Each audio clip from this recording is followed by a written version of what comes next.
Hello, and welcome to Blades and Banners, a Tales of the Valiant actual play show set in the Eberron campaign world.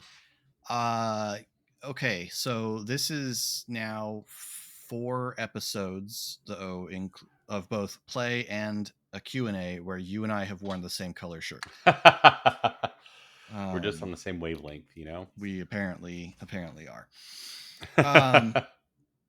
Okay, so before we get into anything, this will contain spoilers for the most recent episode, which is episode 33 of Blades and Banners. So if you have not watched that episode, Watch it. go do that first. Or if you just, I guess, don't care, then yeah. So yes, spoiler warning. If you're just here to talk about DM stuff, then that's what we're going to do. Okay, so leave now. Okay. So Tahaina died. Yeah. Yeah. And way to go, Philip. As of the end of that episode, Finian is sitting at 2 failed death saves, and Eliwise has 1 failed and 1 success. And that was the end of the session. Now, we have since recorded, so we know how everything ended up playing out, and you'll see all of that next Monday. But for now, we've left things in a situation where we're perilously close to 75% of the party being dead after a combat that started really well for you guys and then turned really hard in just a few rolls. And so we're going to, me and Eric as both being primarily GMs, players in the minority of our time, to talk about that, about the swing of an encounter when it suddenly goes, well, wrong isn't quite the word, but suddenly swings hard against the players. And of character death. And particularly, I want to kind of bounce back and forth with you a bit on character death in an actual play, because I think I know I'm interested to know if you are. Before we get to our questions, I would just ask straightforward. I have noticed I am, even though I like character death as a narrative element, because it's such an important part in a lot of fantasy fiction, and I think it has a lot of cool narrative things. And in my home games, I've generally been very willing to just let characters be dead, because that's what the dice did, and sometimes that's how it happens. It's not always grand and dramatic. In my actual play experience, running an actual play with Kyber Shards, I was pretty reluctant to make things like that stick. We had multiple character deaths, and in every case, mighty, almost, well, in most fantasy settings, what would be godlike entities undid them at cost, but undid them. Mm-hmm. And we went through all of campaign 2 and nobody died. It's hard to die in Genesis. Genesis is a tough system to die in. In Eberron Renewed, campaign 2, nobody died because the system doesn't really lean towards that. But campaign 1, we had multiple deaths in the same character. Upon it. And you particularly, me initially less so in some of the later ones, but you particularly were also reluctant to have the character die. So what do you think? And well, first of all, do you find yourself more willing to in a home game than in a actual play? I apparently am more willing in a home game. Yeah. There is something very intrinsically, and I think this is like very much for D20 systems. There is something somewhat appealing about the dice at any moment, like we saw in this combat encounter, can just turn against you and your character dies. Like that is just, what can happen with a handful of dice rolls. I think that's why we saw with Genesis, like that system is designed to not be as swingy in that regard. But I tend to run the types of stories where unless a death means something, it feels very lackluster. And I think that's what we saw with Kyber Shards a lot. Like it was a comic book story, and comic books are noted for their persistent and long lasting deaths. Right. And so I don't shy away from it if it serves something in the story.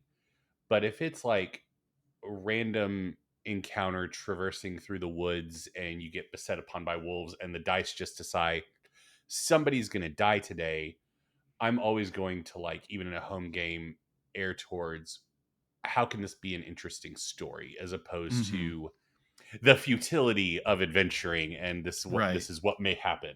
I don't run a lot of George R. R. Martin style stories in my TTRPG career. People say use George R. R. Martin as I use George R. R. Martin as an example of that, but I think through it and I'm like, all of the major character deaths were really meaningful. Like absolutely none of the major characters died because a random arrow hit them in the eye, which is a shockingly common historical event for the deaths of kings, or because they got sick and medical care is awful.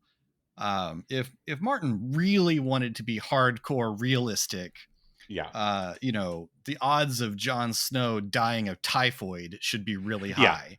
He would have gotten poop in a cut and then he would have died. Like right. It's like for all the time he spends describing how dirty everyone is, no one suffers any consequences from it. Khal Drogo is the most believable death in that series because he just gets a cut on his chest and it gets infected and he dies. Yep. That's what happens.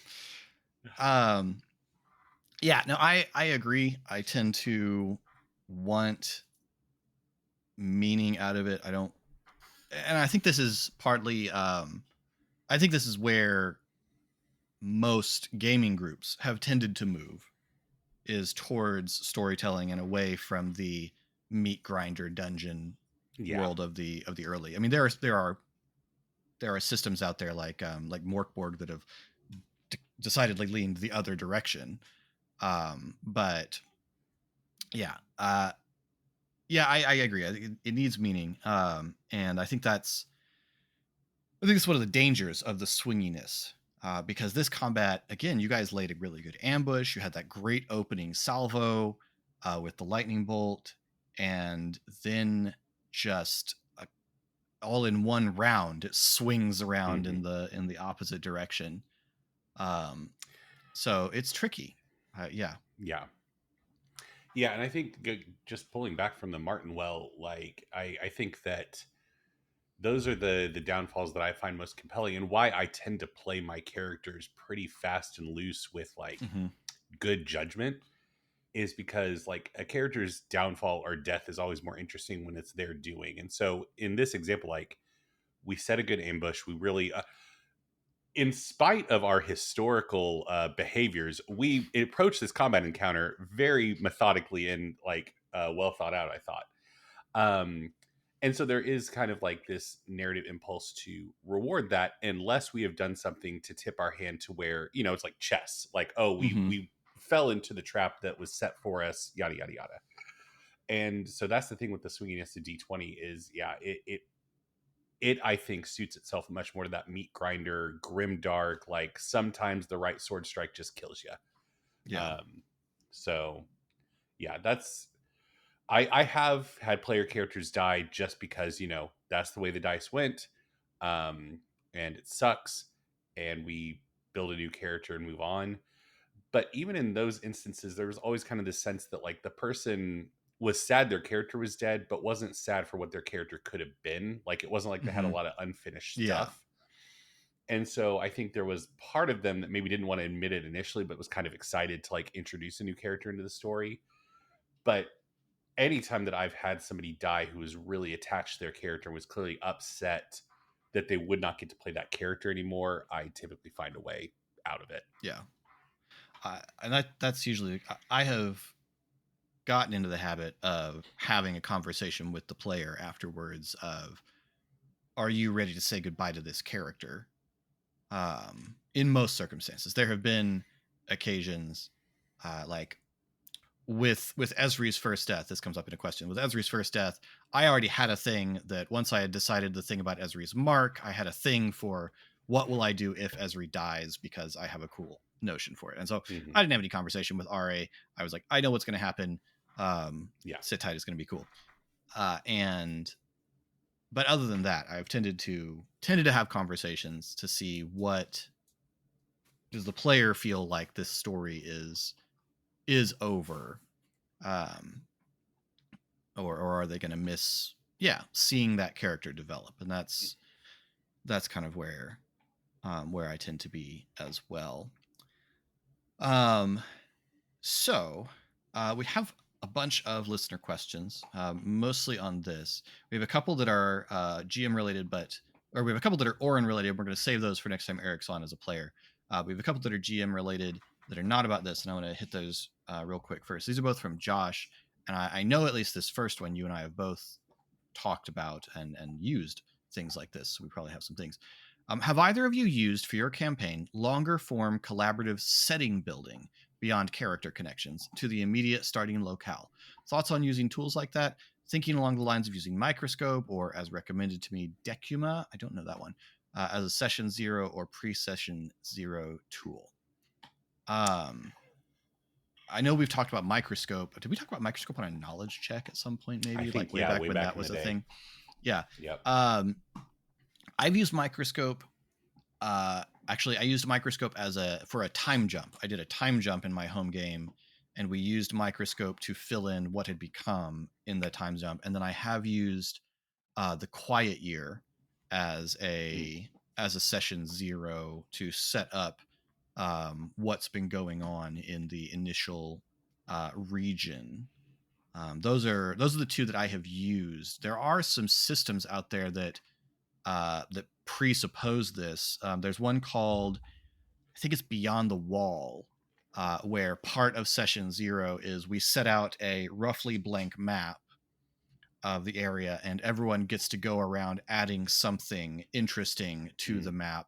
Everyone gets to add something near and something far away, and it kind of sets up. The idea is you as the GM are now going to build the plot or the plot hooks around these things. So you might set up Vampire Castle or something like that off in the distance. Interesting. That kind of thing. Have you ever actually used something like that at your table? I know we've talked about it. So I've run a game of Microscope, not in service of a session 0, just for the sake of running a game of Microscope. I actually did it back when we had the one shots here on the Patreon for the Geek Pantheon Patreon. I ran it for that group, and I really like it. I think that you need to have. I'm not familiar with Decuma either. I quickly Googled it when I read this question. It's a tarot card style world building game, which seems cool. I think that you need to have people that are really interested in world building, because for a lot of TTRPG players, they're interested in their character story, and how they exist in the world, and that's really the extent that they want to engage with the game. And so, like, one of the players in the Microscope game really didn't enjoy it that much. They were there because, they had paid to be in this tier, and that was the game that I said I was running that month.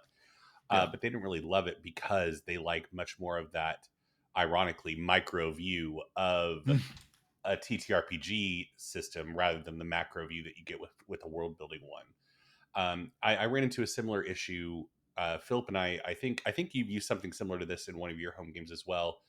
But in my home game, I had a house rule where when you were making a history check, an arcana check, anything like that, you, before you rolled, you presuppose what your character knew.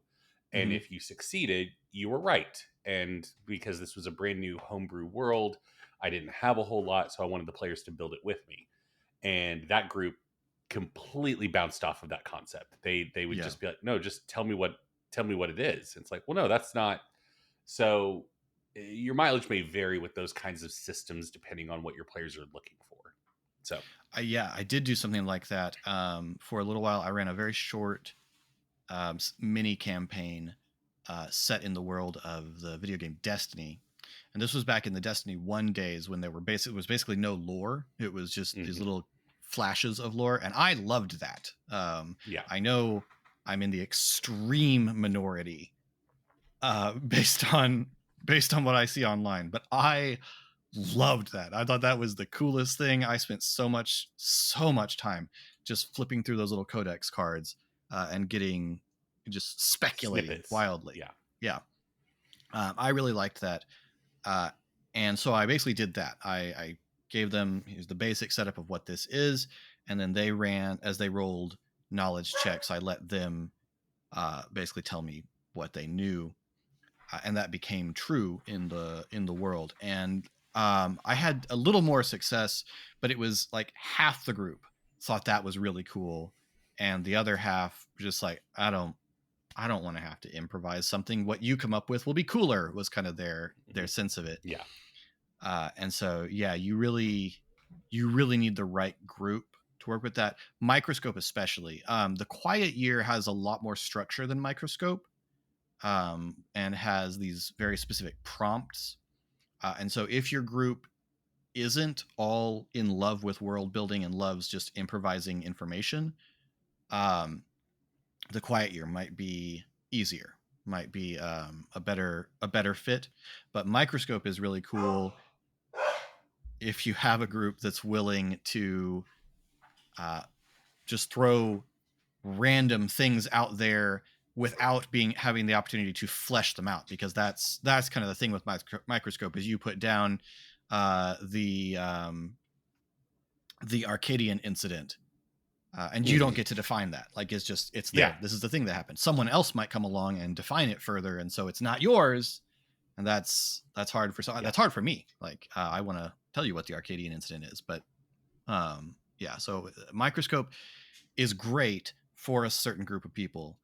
The Quiet Year might be a better fit for more groups. Decky might be, but again, I don't know it. Josh, I do have a recommendation for you. If you're looking for a fun, pretty rules light way of doing something like this, I'm going to see if it's still up, because a lot of podcasts, they eventually die. Okay, so there is a podcast called the Dice Pool Podcast. It's a Genesis podcast. It has been dead for about 6 years now. However, they have an episode on something called setting roulette, which, if you're looking for building a world with your players, I did this with the same group, and it was much more successful for building the initial world. And the idea is that you and the players, you get to participate as well. Sit around at your session 0, or if you want to have a dedicated session to this, and everyone writes down 3 things they would like to be in the setting on a card. It could be something as simple as vampires, or corporations rule the world. When I ran it for this home game, I got all witches are dogs as one. Everyone's allergic to birds. And so everyone writes down 3 ideas they would like in the setting. And then once they're done, the person to their left, like, they hold them up like a hand of cards, and the person to their left picks one and puts it on the table. And that's the one idea they get that's in the setting. And you go around the circle, and everyone gets one idea on the table. And then you collectively have a conversation to put all of these ideas together into a cohesive setting, a cohesive world. It's really fun because it's less pressury, because you're not role playing. You're not expected to define something individually. It's just throwing out ideas in the conversation about how to connect the threads. I got to play in a one shot run by one of the people that came up with this concept. And it was a blast. We did the setting roulette for about an hour. He took 15 minutes to build a one shot set in that world, and then we played it. So that's a really cool. Go check out their episode on it. Setting roulette is episode number. Come on. Episode 6 of the Dice Pool Podcast is where they first introduced the concept of setting roulette. So go check that out. That's my rec.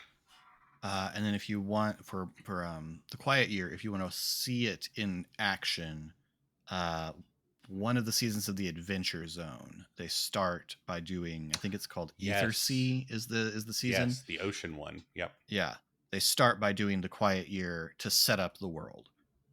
So if you want to hear that in action, but the Quiet Year is very inexpensive. It's on DriveThruRPG, and it's a very simple PDF, so it's really easy to read through.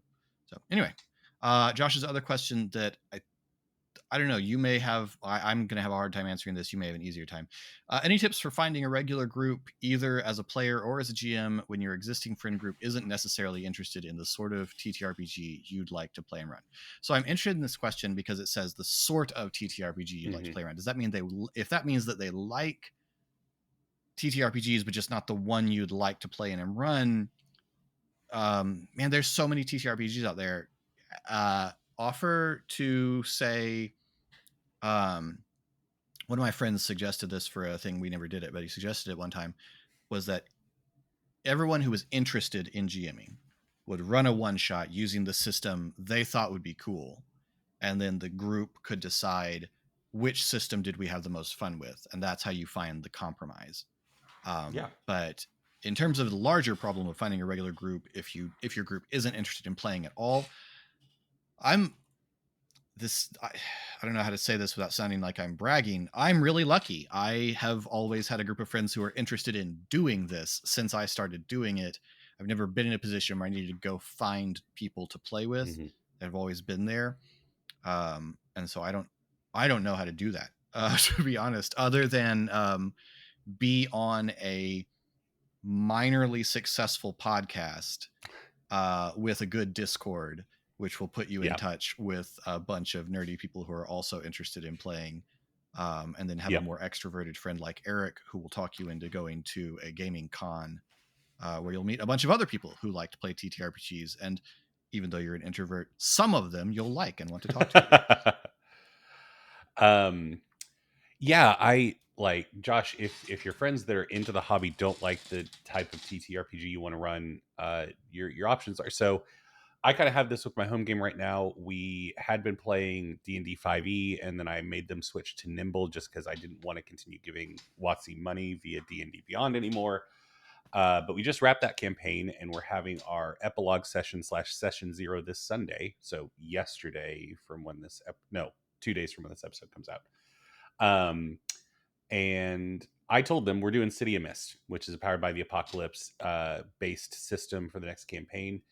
And one of the players has expressed like he's not sure he's going to enjoy that. And I've said, I hear you. I'm not interested in running a D20 system anymore. And most of the table doesn't really enjoy D20 systems. So most of the table has no experience with TTRPGs outside of this one campaign. And it's very clear they did not enjoy the D20 system. So if you're the GM, and this is just my experience, you kind of hold the cards at the table. Whatever system you want to run, they kind of got to play or find a different gaming group. So if it's, you said either as a player or as a GM, if you're the GM, just say what system you're running. And a lot of times that's enough for them to grumble a little bit, but they're still going to want to be able to play a game.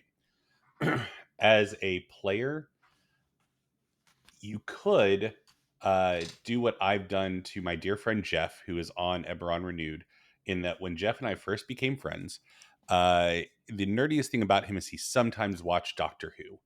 And over the years of our friendship, I now have got him into 4 D&D campaigns. He is now into professional wrestling. He loves board games and has a major board game collection. And he recently got into Disney's Magic the Gathering Clone Lorcana. So I have broken Jeff into a nerd and molded him into being my friend that will do all my hobbies with me.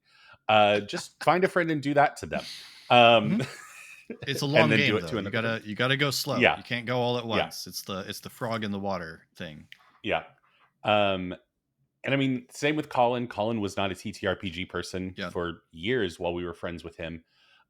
So I mean, if your regular group doesn't want to engage with the type of games that you want, mind your other friends and just say, hey, who wants to come over one night just to try this out and run a one shot. And I can almost guarantee you at least some people are going to bite.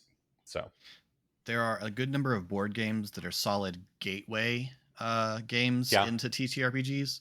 They have some RPG elements, they have some story elements. So, and saying come play board games is set doesn't sound as nerdy. yeah. And then you can kind of sneak it in, once they like this, So Yeah. And anyway, the yeah. transition between those two suggestions is get a starter box, because the starter box looks like a board game. Yes. So you can pull the box out and it's like, oh, it's a board game. And it's and then you can it's generally a one night commitment. Most starter boxes and the are rules are one-night typically commitments. intentionally a little bit lighter. It's not as like you have a one sheet for here are the rules. The City of Mist starter box is great. I haven't gotten on the table yet, but I do have the Arkham Horror from Edge Studio on the floor next to me, their starter box. So yeah, recommend that. Yep. Okay, so back to the topic of when things suddenly go terribly wrong. Starting with Josh's questions. In your experience running games, do you find it common for combat to shift quickly in the space of a few turns, from favorable to unfavorable beginning to a favorable, unfavorable ending? Or does the momentum of combat tend to be fairly stable? In D20, yeah. D20 is going to flip all over the place. Yeah. Mm-hmm. Some systems, there are systems out there that are designed to favor the players. I've mentioned this recently. The Outgunned system is meant to be an action story, and so it's designed to favor the heroes. The heroes of the story are going to eventually win, and so there's a lot of options for failing forward and that kind of thing. D20, like statistically, D20 is really designed for the chance of player success to be just over 50%. Like that's the intended design. I don't know that that's usually how it ends up getting played, but if you just followed all the DC rules and everything like that, that's the design, is for it to be a little bit better than a coin flip for a player to succeed on a roll. Which was the statistic that started my path away from like loving D20. I was like, well, that's not. But yeah, that I think is what creates the high level of swing back and forth, which some people absolutely adore because it's great tension and it can be fun. Because always succeeding isn't necessarily all that fun. But yeah, D20 games all over the place. Do you often discuss the possibility of player death with players at the outset of the campaign, early on, or only if it comes up? Is it different in your actual play as your home casual games? I don't always. I should. Yeah, I typically try to I don't know if it's ever explicitly spoken about, but typically when I talk about the tone of the campaign in session 0 and we have the conversation about, is it superhero-esque? Is it dark and gritty? Like, what do we want? That kind of implicitly carries the conversation about player death with it in my experience. But typically the overt conversation doesn't come up until it's needed. Yeah. And I've never had the conversation be, okay, I want to run a game where player death is ever before you as a chance to happen. I usually do prefer it to be a possibility. We've done this with the patrons in the campaign, the most recent campaign. When we started that, we had this conversation, and what they mostly said was player death if it's meaningful, if it's satisfying, but not random. And I think that's where most players are. I've had players who were definitely too precious about their characters, who would never have ever tolerated their character dying. But mostly I think that's where most players are, is if it's, if it's cool, like cool way to die, then great. So that's, and you've always kind of had the house rule in your games of the Boromir rule, where if your character's dying, they get to do something amazing on their way out. Yes, I do like that. There is actually I've never fully engaged it in a game system, but it's one I'm really interested in. There's a modular add-on rule, or a rule adaptation by Abyssal Brews is the creator. It's called The Cycle, and basically it's designed to prevent the you're down, you're up, you're down, you're up, you're down, you're up thing. Yeah. And the premise is essentially when you hit 0 hit points, you continue to be active. You are still participating. You take a penalty that mounts the more death saves you fail.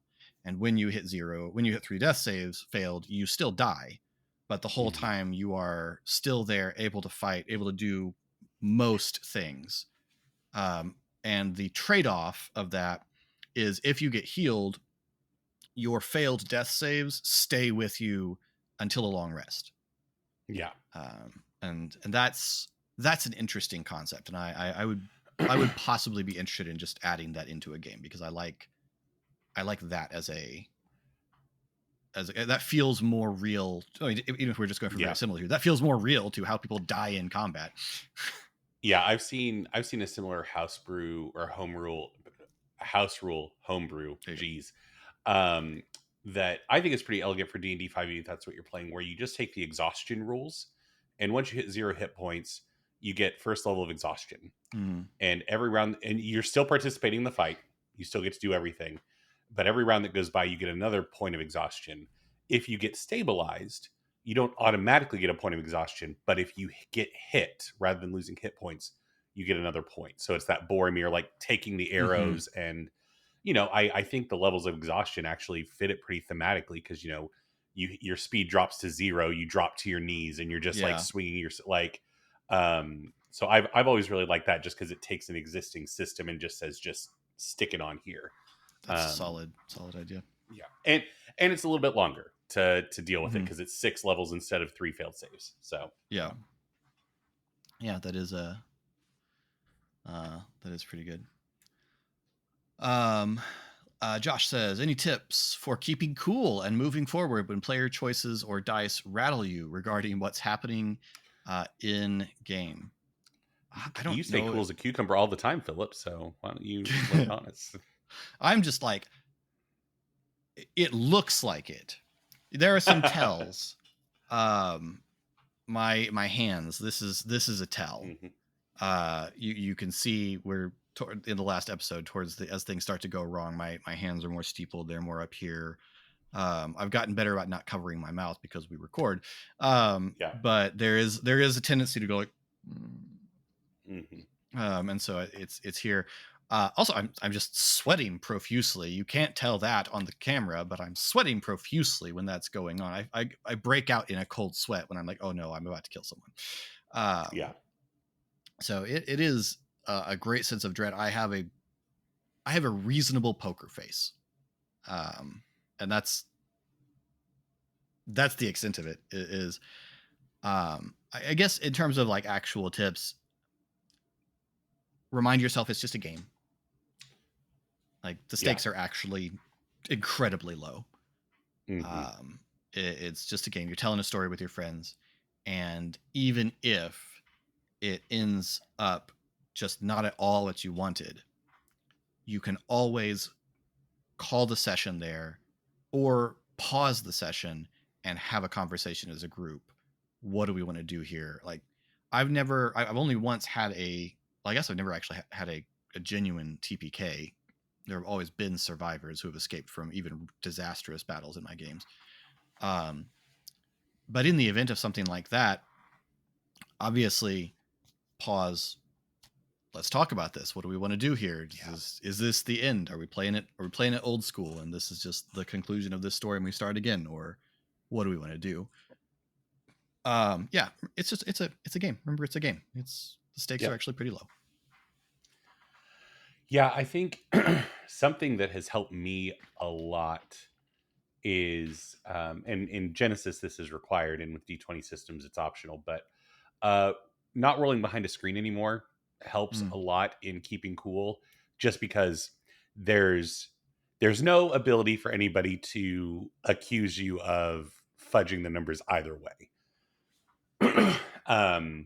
And so that allows me to have just a much more neutral, like, this is what's happening. how do we deal with it, kind of thing. Mm-hmm. And I'll be honest, I typically don't keep cool. Like Yeah. I typically get as worked up as the players, and I'm like, holy crap, how is this happening? Why can't you roll a single digit? Stop doing this to me. Why does my die roll 3 natural 20s in a single combat encounter? What is going on? Um, and so yeah, that I think keeping it cool is overrated.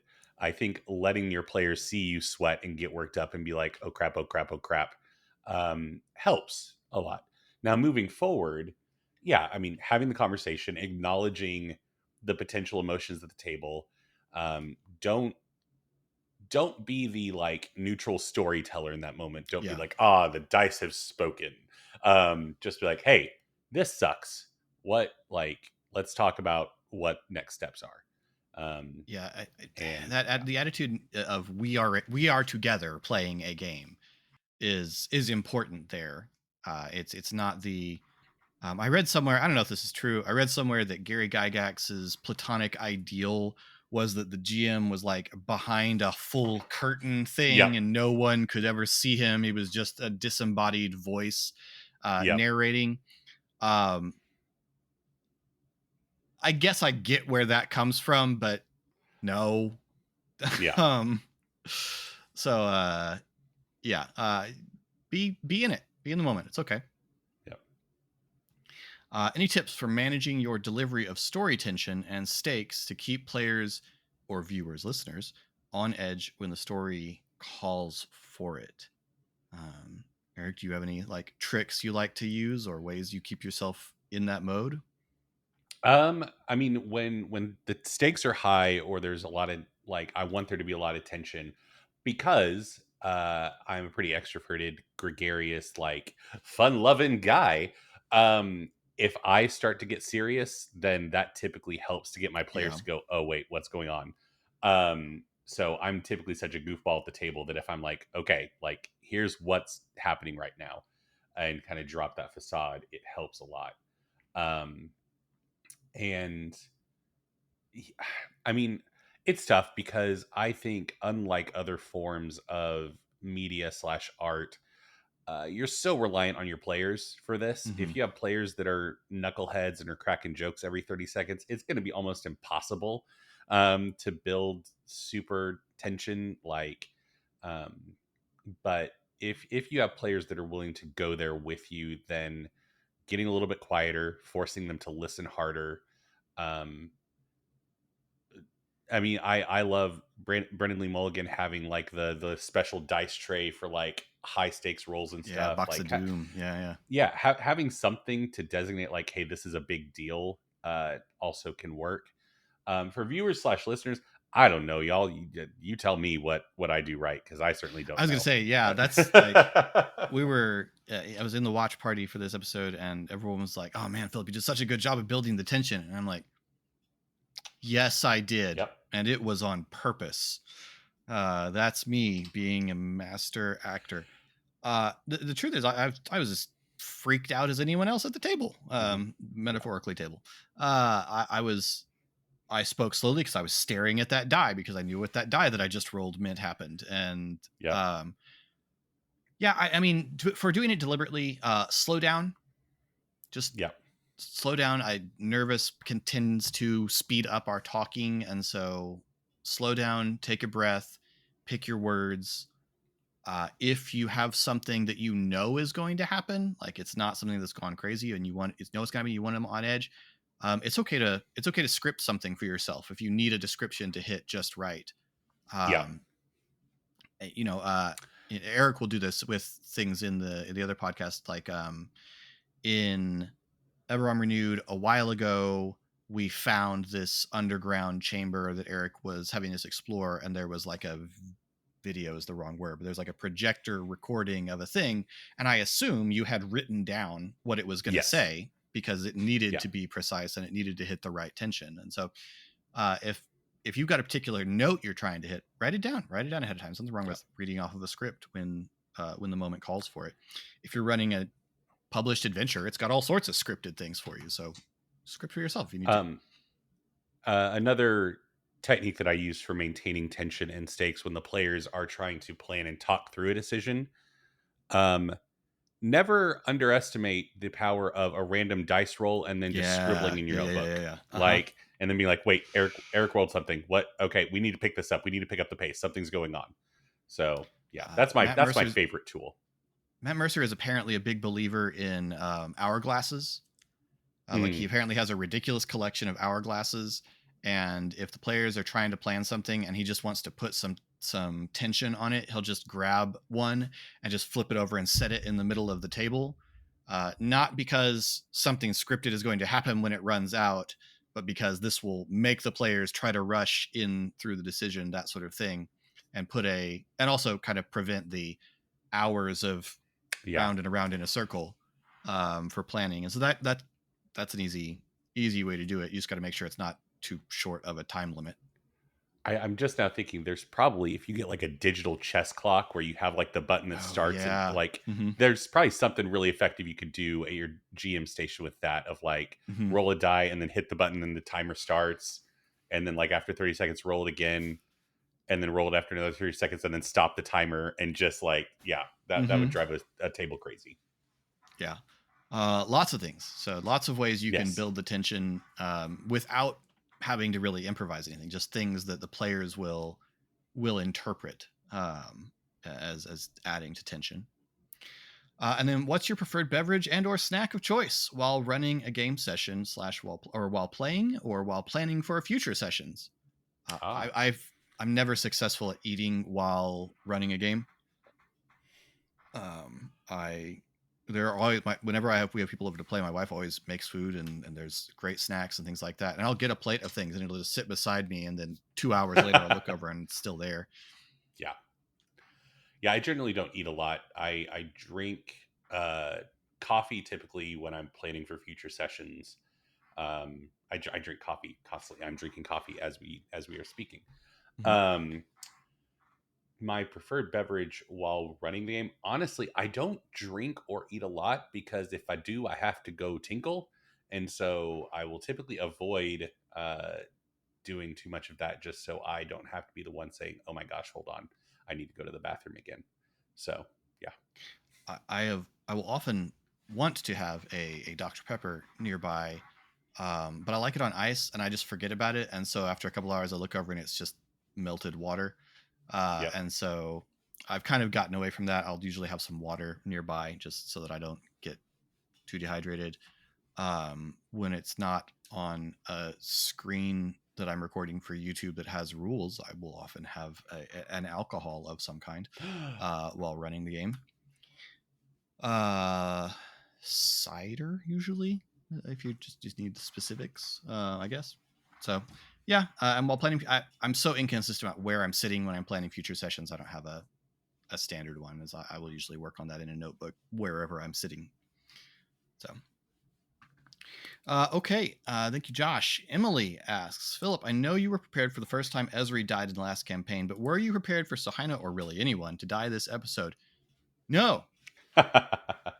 No, I like end of the episode before this one. It's like, oh my gosh, they're gonna massacre this. This is gonna be so short. I was genuinely concerned that that Finian might one shot the encounter, depending on how that lightning bolt rolled. I think it was.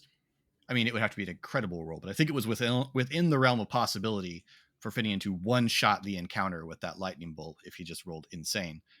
As it was, he took out all the minions of the encounter. So no, I was not. The big stone launch thing that the deck mage managed to pull off to hit two people at once. That was the big turnaround of the adventure, Yeah. of the encounter. No, I was not. Maybe I the was not at all adventure. We'll prepared. see. We'll see. Yeah, that's true. No, I was deeply unprepared for. I was certainly unprepared to. You can tell this by the way I ended the session, because in the weeks after, while we're waiting to play again, I am sitting there realizing, how could I not have Finian roll that third death save before ending the session? Like, what a foolish thing to do for my ability to plan, and two, what a cruel thing to do to my friend Colin, Uh, who was forced to sweat for like 3 weeks over what was going to happen to his character, before getting to find out. So yes, I have regrets, and they're all due to the fact that I was completely unprepared for how hard this was going to swing around. And then Mia inquires, do you prefer being on the player or GM side of player death, of character death, uh, um, of character death? I don't know. Is one more fun? um, I generally like being on the player side of it. I think just because the GM side just feels, and this, like, you might have a different perspective on this. Um, from a GM perspective, like, it's my job to like handle all these things and kind of manage the story and all that kind of stuff. Whereas when I'm on the player's side, I'm like, oh, what's going to happen? And and it's an opportunity, if I'm in your game, to like kind of craft something interesting that will occur. Whereas the Yeah, GM side is just another thing that I get to concoct, but I'm already doing that all the time. yeah. I think I'm the same. The GM side, it's, oh man, how is this player going to react? How are they going to handle this? Is I going to be okay with this? Did I do something wrong? Is it my fault? Did I misdo a rule? Like, Hmm. it tends to put me in a second guessing mode.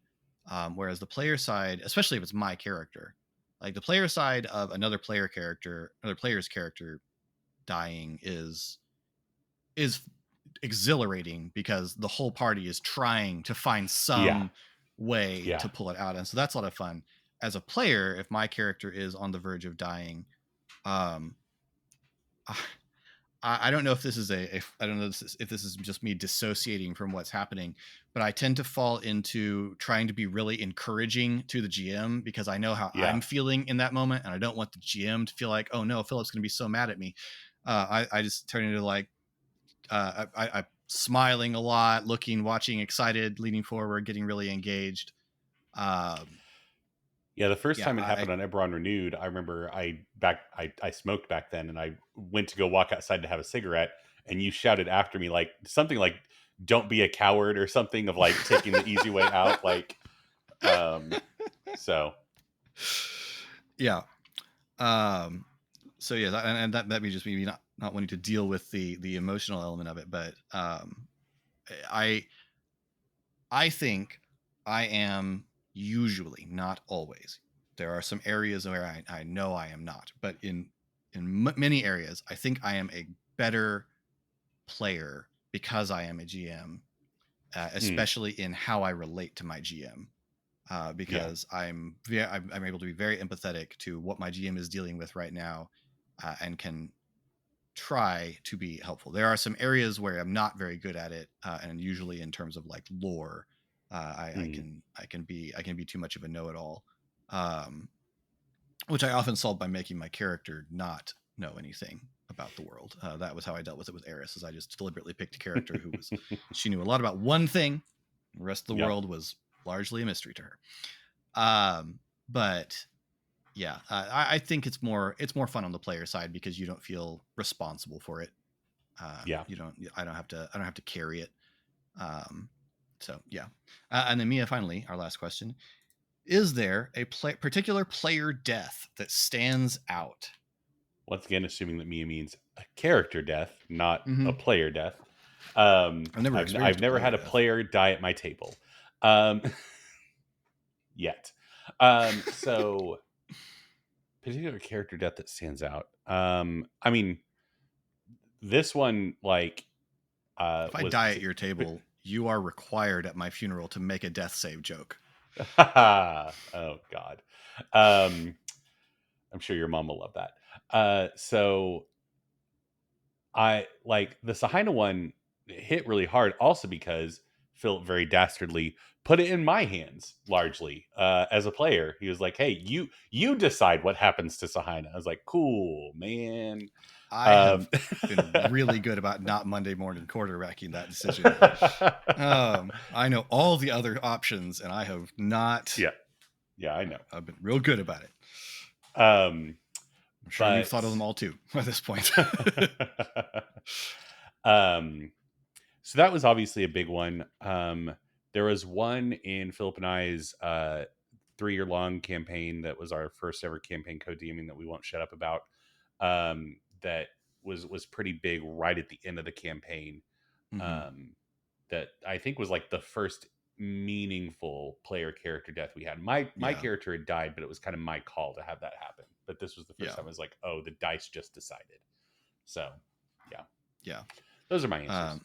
Yeah, that one was big because the player was initially, at least, pretty upset. Yeah. And took it pretty hard because the character. I mean, again, it was towards the end of the campaign, and so it was. Yeah. I think. I think Esri's first one, because I knew what I was going to do. No one else knew what I was going to do, and it was the first time that I had and for extremely that I had extremely strong narrative permission to have a enemy just focus fire a character to death. Yeah. Like the Death Guard seeing Esri for what Esri was, having complete narrative permission to pull out all the stops and just try to kill a player character. That was kind of cool, to be honest, as a GM. No, because I knew what I was going to do after it happened. I got to watch my players deal with the fact that I had genuinely just murdered one of the characters. Yeah. And that was really cool as a GM. So that definitely stands out as a fun one. On the player side, in a home game I play with some of my friends at church, I had been invited to play as sort of guest star. They had an open slot and kind of invited me to guest star, and I've never left by just not asking permission. Again, I just continue to hang out waiting for them to kick me out. But I asked him, sure, what do you need me to play? And he told me I should play a Gith. And he didn't care about class, and so I built a Gith. I built a psychic or a Psi-Knight fighter. I figured this is the most Gith thing you can do. Yep. So I built a psionic fighter Gith, and it was super fun. Like it was still in homebrew, so it was way more exciting than it became. But or not in homebrew, but in playtest. It was super fun, and that character died in a confrontation with a mind flayer. And so it was just like the perfect narrative matching of a character to its nemesis. There was nothing anyone else could do. Everyone was forced to watch, or not everyone, about half the party, where the party was split, about half the party was forced to watch while a mind flayer wrapped its tentacles around their Gith friend's head and ate his brain. And that was just so gut wrenching, and the GM did such a great job with the description of it. And he was obviously incredibly nervous.